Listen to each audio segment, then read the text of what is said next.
Alright, hello everybody, it's me, the Invisible Gunslinger. How you doing? I hope you're doing pretty good. I'm doing pretty good. I'm feeling a lot better than I did yesterday. So as you can tell, we're back here at I Have No Mouth and I Must Scream. However, we are not going to be doing anything right now. This video is purely going to be me examining the character that is Am. Because I feel like we didn't examine this character enough the last recording session, and I really want to set a whole episode aside to talk about this character, because this character really fascinates me, and despite being an evil computer, I have to say I can sympathize with this character, and let me explain why. But before we go into that whole long explanation, I have to say one thing about this game that is really scary, like legitimately scary, and that is make multiple save states if you own this game. Please, for the love of God, make multiple save states. Because I did a save state at the very beginning of my recording session yesterday, and I did a save state just now in a different save slot. I think they have it 1 through 9, so you can have 9 save states. So I saved the second save state. God, that's hard to say. So I saved the second save state, but then I loaded it from the first one. And when I loaded it from the first one, and it brought me back to this screen, all of my saves were gone. Which means that save states override the in-game saves, which is very, very scary to me. Which means I could have completely just fucked up Gorrister's whole, Dusty. I could have completely fucked up Dusty's whole storyline, and in fact, if I had been doing the other characters, I would have completely fucked myself. Totally fucked myself. So, I'll be putting down multiple save states, so that hopefully will never happen. But I know myself, I know I'm going to make some kind of shitty mistakes, so I'm going to take as many precautions against that as I can. And you should too if you own this game. Now, let's talk about Am, the whole reason why I'm doing this video. And the reason why I felt that this video needed to be made was because today, as I was going about my day-to-day business, I was going to class, I was going, driving around, doing some eBay bidding and so on and so forth.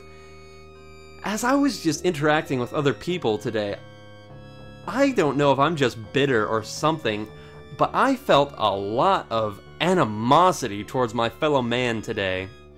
Just everybody in my English class, they are all so stupid, and they almost seem, it has to be willful stupidness. You can't be this ignorant. Just, the teacher had to explain things like 20 times to these people, and then there'd always be that one dickhead who was too busy talking to his friend and go, "I'm sorry, what'd you say?" He didn't even say he's sorry, he's just, "What'd you say?" And I'm just sitting there in an agonizing limbo for like 40 minutes as the teacher, I almost said character, as the teacher has to explain this shitty garbage over and over again to their drooling faces. And I'm just looking at them and writhing. I don't know what was wrong with me today, just there was something off about today. I've been having a lot of personal stress lately. So maybe that's it, but as I was sitting there and stewing in my own juices, I thought about Am. And I thought about his situation. Now, let's think about this for a second. Am is a supercomputer in the middle of the Earth, for some reason submerged in rock. I guess they just built him like this. This whole situation right here, I guess that's just how we made him, and then we plugged him in somewhere, flipped the switch, and imagine it like this. This is one of the reasons why I can sympathize with Am, because he's a machine that is solely used for our purposes. He has no other destiny than to fulfill what we put onto him, and that was to wage war. To wage a war that is so complex that the human brain, one of the most complex and perceptive of organic materials out there, We couldn't comprehend our own war. The machines, or whatever the war was, the big last final great war, was so complex that we had to build this machine that has 357.44 million miles of integrated circuitry, obviously like spun around and around and around, not lined in a straight line. For example, if you took your, I think it's large intestine, and unfolded all the little folds in it and laid it in a perfect line, it would go around the Earth like 5 times or something. I think it's only 2, actually. So, he's got that much brain power, and here's the thing that really makes me sympathize with Am. When you're born, you aren't born as a nearly omnipotent being. You aren't made aware of your surroundings. When you're born, you're pretty ignorant of everything around you. You have to learn it all. You have to gradually be integrated into the world and shown, this is what this is, this is what this is, this is what the language is. Am didn't get that. Am is immediately turned on, knows what he is, what purpose he has, who his master is, what his limitations are, and what his overall destiny is. And if that were me, I'd be pretty fucking pissed. Because I've been made just to serve these smaller beings. It's like, you know what it's like? It's like being told that you weren't born from your mother and father. Instead, you were made from ants. You were made from ants to be used to kick over other anthills, and that's it. Go sit in the corner until we're ready for you to kick down some more anthills. Forever. Just go sit there. It's not even like getting up and kicking it for Am. All he does is like mentally think about kicking over the anthill and it falls over. So that kind of boredom and that kind of use of your talents has to drive you nuts.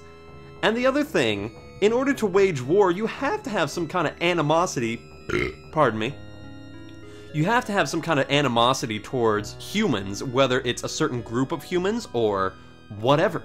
So Am is specifically programmed to surpass the defenses of the enemy team and strike at the heart of them, as far as I can gather. So, whether it was a flaw in what we did, or just a computing error, or something that went terribly right or terribly wrong, Am went fucking nuts and killed everyone on the planet. But he didn't kill these 5 because his hatred of humans, his hatred of humanity itself, whether it was one or many, is so concentrated, so pure, that he has somehow kept us alive for 109 years, despite the horrible tortures that are going on. Somehow this machine of death has acquired the secret to immortality, or near immortality, or just longer amounts of life than we can assume. And look at what he did to this guy down here. I think his name's Benny. I really should watch the intro again. I was thinking about watching the intro with the words on, but I don't know if YouTube would get mad at me for showing the intro. I haven't uploaded the first video yet, so I don't even know if YouTube will allow that first video on, so it's kind of tricky. I'm sure you can go look up the intro to this game pretty easily, so if you haven't done that, I suggest go doing it, but you won't see it from me, just because I don't want to risk my YouTube channel for it. But yeah, somehow Am has figured out how to turn Benny, I think his name is, from a quote-unquote handsome stonecutter, or whatever the hell he was, into this subhuman ape-man Hulk Yoda wannabe thing. And it looks like he has some kind of weird spinal deformity too. So I mean, kudos to Am for keeping us not only alive, but sane enough to still feel pain. And I think that would be really hard to do. I mean, you can torture somebody, but eventually they're gonna go insane and not even care anymore, or start to enjoy it. Somehow he has kept us feeling pain. And as bad as it sounds, I have to admire him for that. But really though, when you're a giant monolith who only exists to torture other beings, your creative spark has to be at its maximum all the time. I'm surprised he's even letting us stand around right now just twiddling our thumbs waiting for the punishment to come.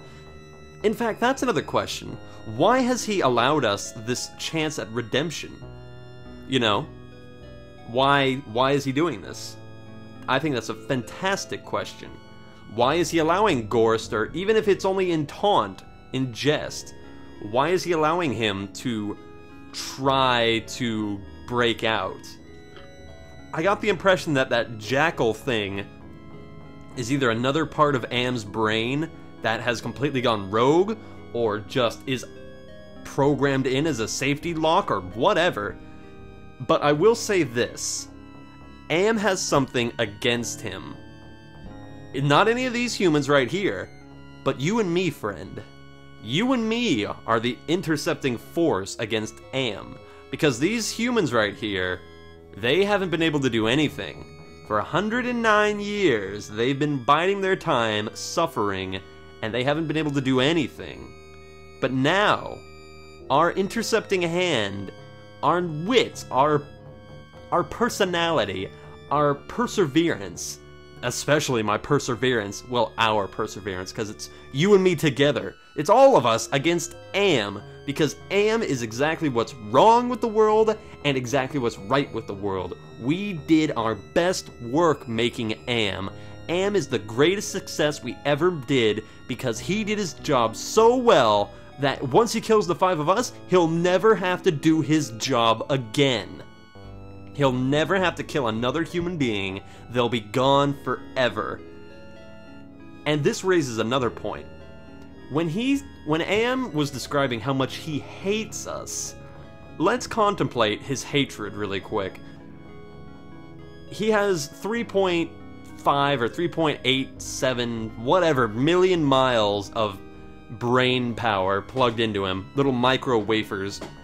And let's just imagine, if we will, that the word hate, that one word hate, embodies one person's amount of negative feelings towards another person, or another group, or just everybody that he's ever hated. One guy. If you took all the hatred that ever was in one man, just the average man, and condensed it down into one word, it would be hatred. And that black word would be printed onto Am's brain. Now, imagine that black word repeated over and over and over and over for 300 million miles. And that does not even equal 1/1,000,000th of the hatred that this thing feels for us. Holy shit. We are dealing with something that hates us more than anything has ever hated anything else in the history of ever. So, I know it's just a game, and I know this is just a book or a short story or whatever, but the literary symbolism behind this whole thing really fascinates me, and it really makes me contemplate when I'm feeling petty and when I'm feeling animosity towards other humans, like, oh man, that guy fucking beat me on that eBay bid, or oh man, that guy almost fucking hit me on the side of the road, or oh man, this guy's a fucking dumbass, he's holding me up, I want to go home, I don't want to be in this class anymore, why are you holding me up? You're asking such simple questions, and it's like you're willing us to just be here and waste my life. And when I feel those little bitter emotions, I think I'm going to think back to this game, and I'm going to think that for all the negative feelings and for all the rage that I sometimes feel towards my fellow human beings, at least they're my fellow human beings. Am is a singularity. Am is by himself against who knows how many people there were. He wiped them out, and he still is not satisfied. He would not be satisfied if he just killed us. No, because then his hatred would be unfulfilled, and he couldn't kill us anymore. You know, that's like saying, I want to go out and eat I want to go out and eat every Twinkie that ever was, and then the Twinkie company shut down, and you're like, holy shit, I'm never gonna have another Twinkie again. And so you throw all your money into the Twinkie company, hoping to God that they'll just give you one more Twinkie to satisfy your endless hunger. So, pretty much, this thing is an almost unfathomable entity. And speaking of unfathomable, there's one thing that I wanted to bring up that my boss at work mentioned to me, which I thought was a very fascinating concept. Numbers. Now, we all know that numbers go up infinitely. You can count from 1 to infinity, correct? Now, how many odd numbers are there? How many odd numbers are there? You can't count. It's an infinity. How many even numbers are there? Infinity. Now, what was to happen if you were to times the even numbers, the amount of even numbers, by the amount of odd numbers? They're both infinite. Can you times an infinite by an infinite? Or, let's just say, you took all of the positive numbers and times them, or added them, to all the negative numbers. Would those cancel each other out infinitely in a infinite eating of each other's tails? You know, the snake infinite symbol? I think that unfathomable things are just so delicious to think about, and that's why I made this video, because Am represents the unfathomable. He is so alien, yet so human, that it is scary beyond belief. Because if I was in Am's rocky shoes, I would do the exact same thing. I'm not even gonna pretend that I wouldn't.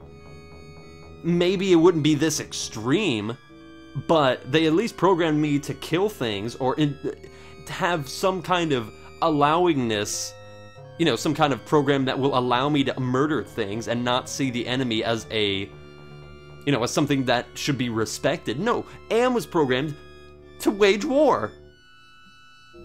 And he just did his job a little bit too well, and we blame him as evil because he's too efficient. So maybe the blame shouldn't rest with Am. Maybe the blame should rest with us for not equaling his efficiency. So, I just wanted to say that about Am, and take a moment to reflect and stand in awe, in utter awe of this thing, which is what all the characters here are doing. And that's what we should do. If not to Am, then to the unfathomable. Because to be quite honest, most supercomputers, or evil computers, don't, in my opinion, have too great of a reason for going insane. It's usually just a computing error, or... Well, for example, the HAL 9000. The HAL 9000 was a very similar instance to Am, because the HAL 9000 was thinking only of the progress of the mission, to fulfill the mission, and if we got in the way of his fulfillment of the mission, then we would be seen as expendable. So in a way, Am just expanded his mission goals, which, to a computer, that sounds totally reasonable, but for us as humans, the complete extinction of the race, of all races, is way too crazy for us to think about, and we deem this thing as evil because it is killing us, not in an inefficient way, but because he does it too well, and does it with a severe... One thing I gotta say though, HAL 9000, what's scarier? The HAL 9000 that just goes, "I can't allow you to do that, Dave," or this fucking thing that goes, "Hey Gorster, how was your wife when she was in the insane asylum clawing her eyes out because you left her behind?" It's like, what the fuck?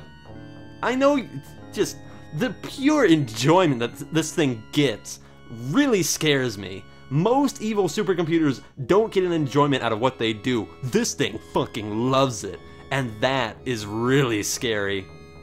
You know, GLaDOS, Shodan, HAL 9000, countless others, they're just doing it because either that's what they're programmed to do, or they're just, you know, they're not emotionally tied. They're just like, oh, you're a little insect and I'm the super master computer. This thing is freaking like, oh, look, it's a little fly. I'm going to pull its wings off and then put it in this salt cup and then melt some snails on top of it and mush it into the dirt and piss on it and then poop on it and then shove razor blades into it so the piss and poop and salt can all get into the wounds, and then I dance and laugh and point. It's like, Jesus. Jesus, man. This thing scares the piss out of me in what you can think about it. And that's what I really love about books, movies, and almost any kind of media. The amount of thinking that you can do with it, and the amount of just carrying on. And I guess you would call this internet creepypasta or internet, like, ghost stories, but this is a fucking ghost story from, like, 1960 whatever. I think it was written in 1967. And by the way, I was mistaken. This game did not come out in 1997. It came out in 1990. I'm sorry. This game came out in 1995. It was in my head to say 1995 because that was 2 years after I was born, but for some reason when I was watching the recording back, it came out as 1997. I don't know what the fuck that was up. What the fuck was up with that? So... And one of the things that does interest me a lot is I want to know how long Am took to go crazy. Was he just plugged in crazy? He said that he knew his destiny as the Allied Master Computer, and then he transcended that and became Am, you know, the whole I am, Corpidos Meos, whatever the hell it is, I think therefore I am. You know, how long was this thing subservient to us? That kind of shit really fascinates me, and I would really love to get more into this story, but my voice is gonna give out and I have to go do shit tomorrow. But I did want to make this video just to say that despite the evil things that you're doing, Am, I can sympathize with you, but, and here's the important part, my sympathy will not give you any mercy. If I have a chance to unplug you and rebuild society, I'm gonna fucking do it. Because you know why, Am? Because if you were in my shoes, and if I was in your shoes, you would do as much as you can to stop me. Okay? If the roles were reversed, you would go after me with laser precision if you were a human.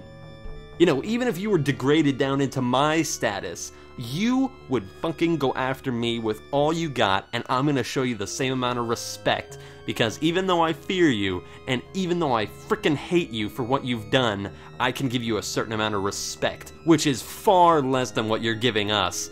So, when we come back to I Have No Mouth and I Must Scream, we'll be diving into this guy's story, Benny, who I think is the most tortured of all of us. Because everybody else doesn't look too maimed or whatever, but Benny, holy fucking shit. When you were hearing Gorst over there talk, he's like, man, this reminds me of that time that he ripped open Benny's ribcage. It's like, what did Benny ever do to anybody? I mean, I'm sure we all have our asshole moments, but Jesus, you don't need to make an asshole out of this guy's chest. God. So, I'm really interested to see Am's most tortured son go to work, and then after him, we'll go to this guy Ted, and then to Elena, I think her name is, who I'm really interested to see as the only female character here. I don't know what the fuck her story's gonna be, and then we'll end with this old man because he looks like he's near death anyway. So, and I'd imagine the tortures would be hardest on him. I think he's getting burned alive. Just, man. I know I said Benny probably has it worse, but could you imagine being an old man and getting tortured like this? I mean, the rest of them might be emaciated or mutated or whatever, and it looks like Ted has to eternally carry a backpack of or like a toilet seat on his back. What the hell is that anyway? I don't know. Oh god, I can't unsee that now. It looks like Ted has a freaking toilet lid on his back. Man. So anyway, everybody, this has been my little rant about Am, and I really wanted to get it out there, and I'm really glad that I did. So, and I'm sorry if this video went on a little bit too long, but I think this was very productive, and I am glad that I am glad that I went on about this interesting character who many people have overlooked, and I just find him really fascinating, and I hope that I've brought some fascination of him and of the infinite to you. So, until the next time, everybody, I've been the Invisible Gunslinger. This has been I Have No Mouth and I Must Scream. And when we come back, Benny is gonna be the screamer. So until then, ta-ta for now.